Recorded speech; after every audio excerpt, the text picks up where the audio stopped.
Amen? Ang mga walang makain, bigyan ng makakain. Ang walang mainom, no? Ang mga dapat patawarin, ang dapat kausapin, ang dapat ayusin sa buhay, gawin natin. Hindi yung sumimba ako, ang sarap ng feeling. Don't stay with the good feeling. Amen? Be God's hand and word and feet. Magbigay ng pag-asa sa kapwa. No? Sana pag nasimba tayo, ang sarap pakinggan ng salita ng Diyos. Nasisiyahan ba kayo mapakinggan ng salita ng Diyos? Amen?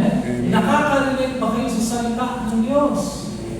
Kaya napakahalaga, mga kapatid, ang sermon. No?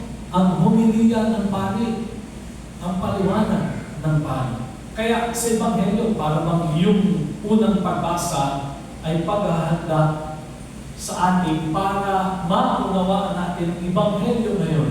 Si Jesus nagbalik sa kanyang lugar sa Galilea at agad ang ginawa niya, pumunta siya sa templo.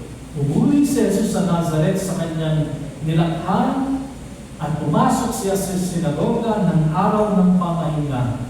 Tumindig at binasa ang salita ng Diyos mula sa aklat ni Propeta Isaías. At doon nakasulat, sumama sa akin ang Espiritu ng Panginoon sapagkat hiniran niya ako upang ipangaral sa mga lupa ang mabuting balita. Well, different from Jesus, siya nagbasa ng salita ng Diyos, pero as He reads it, natupad sa Kanya. Natupad sa mga nakikinig. Siya ang magpapalaya sa mga nasa pipitan. Nangaral ng mabuting balita sa mga mahihirap, no? At nakakita ang mga bulag, kaluwagan sa mga sinisigil.